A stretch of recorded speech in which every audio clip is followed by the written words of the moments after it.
Okay, students, welcome to the class. In continuation of chapter number 2, today we will discuss about the joint stock company. Previously, we were discussing about the partnership firm, cooperative organization, single ownership firm. But today, the concept is very much independent and different because it's a company form. Now, we will discuss about the company. What is company?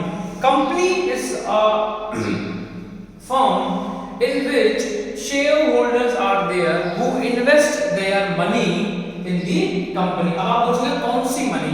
It is known as surplus money.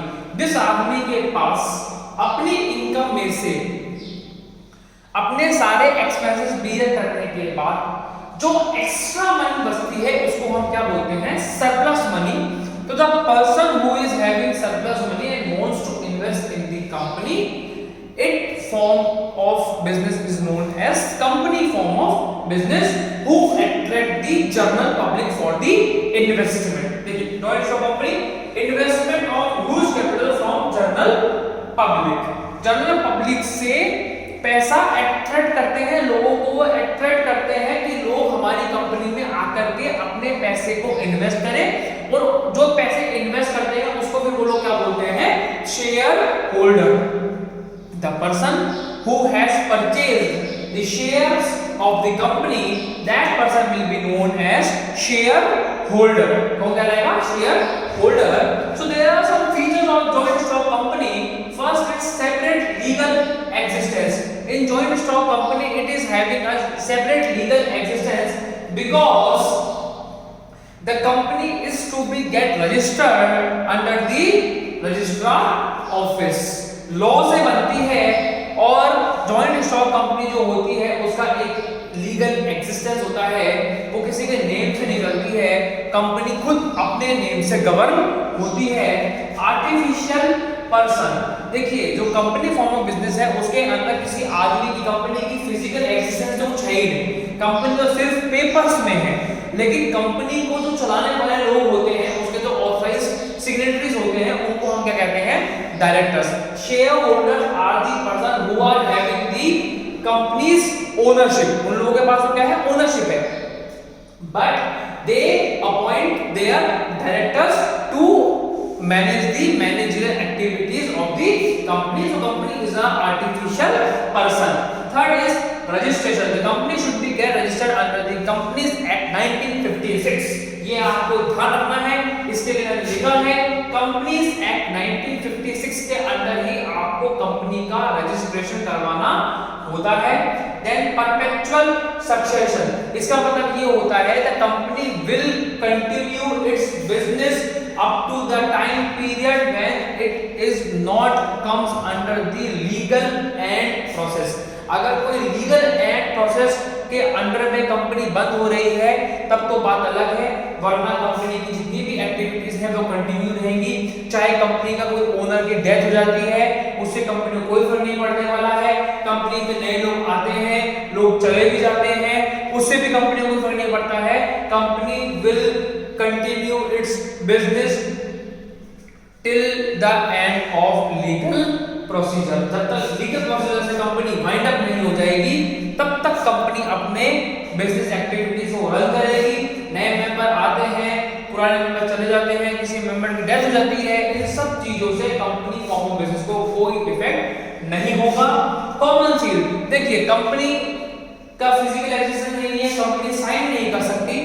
Company का जो nominated director है वो company के behalf पे sign करता है और company के नेम की सील, मोहर वो लगाता है लीगल डॉक्यूमेंट्स पे, जिससे कि कंपनी एग्जिस्टेंस में आ जाती है कि ये जो डायरेक्टर है ये इसके बिहाफ पे इस पेपर को साइन कर रहा है, क्योंकि इसको शेयर होल्डर्स ने नॉमिनेट किया है कि ये हमारे साथ बिजनेस डील को सील साइन कर सके. Next is transferability of shares.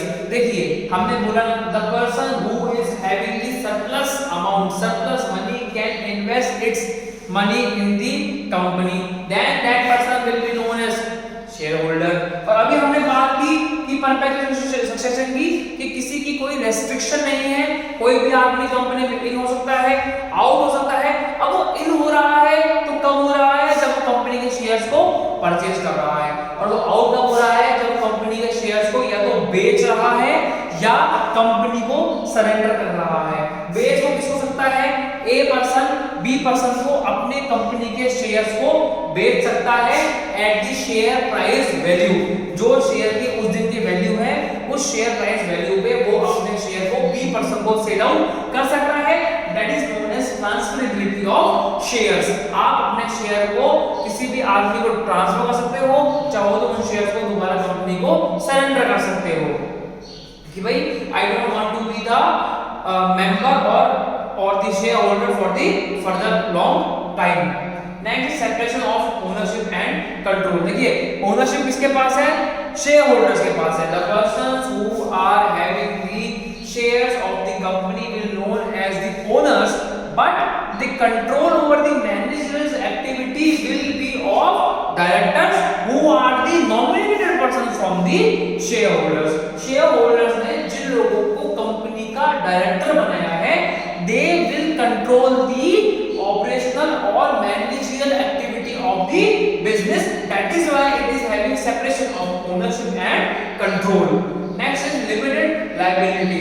The joint stock company shareholders are limited to the liability of the company to extent of their shares purchased. Company में शेयर होल्डर ने जितनी value के shares purchase किए हुए हैं या उसने जितना पैसा कंपनी में इन्वेस्ट किया हुआ है, वो उसकी लायबिलिटी सिर्फ उसी पैसे तक लिमिटेड है। कंपनी की क्रेडिट लायबिलिटी का उसकी खुद की पर्सनल प्रॉपर्टी पे कोई भी इफेक्ट नहीं होगा। कोई भी क्रेडिटर शेयर होल्डर की पर्सनल प्रॉपर्टी को टच नहीं कर सकता, just because of he is having limited liability up to the extent of invested amount by him. जितना पैसा उसने कंपनी में इन्वेस्ट किया है, क्रेडिटर सिर्फ उसी को क्लेम कर सकता है, इन्वेस्टर की प्राइवेट प्रॉपर्टी को टच नहीं कर सकता। Now we are having some merits of joint stock company. First is large amount of capital. देखिए अभी हमने बात की investment of huge capital from general public, तो यहाँ पर आ जाता है इनके पास लार्ज अमाउंट ऑफ कैपिटल आ जाता है, बहुत सारा पैसा आ जाता है, because they attract general public to invest in the company. वो लोग जनरल पब्लिक को अट्रैक्ट करते हैं अपनी कंपनी में पैसा इन्वेस्ट करने के लिए। तो जनरल पब्लिक जब अपना पैसा, कौन सा पैसा, सरप्लस मनी जब कंपनी में इन्वेस्ट करते हैं तो कंपनी के पास बहुत ज्यादा ह्यूज लेवल पे कैपिटल आ जाता है। सेकंड है लिमिटेड लायबिलिटी। अभी हमने बात की थी लिमिटेड लायबिलिटी की कि the person who is the investor of the company, he is limited liable for the investment amount of his surplus money. उसने अपना सरप्लस पैसा जितना भी कंपनी में इन्वेस्ट किया है उसकी लायबिलिटी सिर्फ उसी पैसे तक लिमिटेड है। कंपनी के क्रेडिटर उसकी पर्सनल प्रॉपर्टी को टच नहीं कर सकते। कंटिन्यूटी स्टेबिलिटी, हमने बात की थी ना परपेचुअल सक्सेशन की, company will be continue till the time period when the legal existence is not there.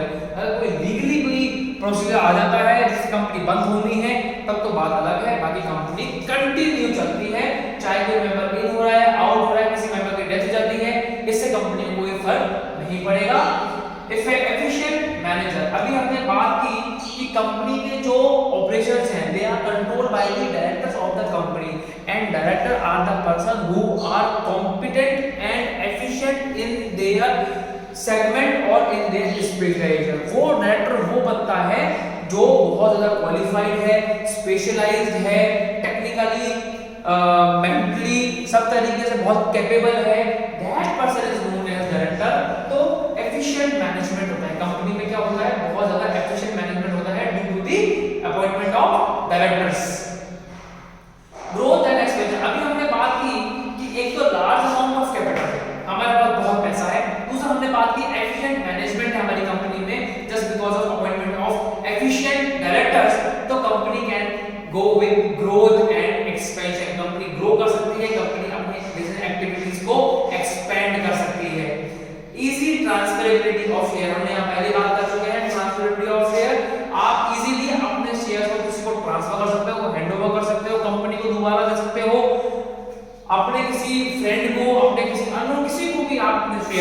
Transfer कर सकते हो जस्ट टू सेव मनी, पैसा लेने के लिए।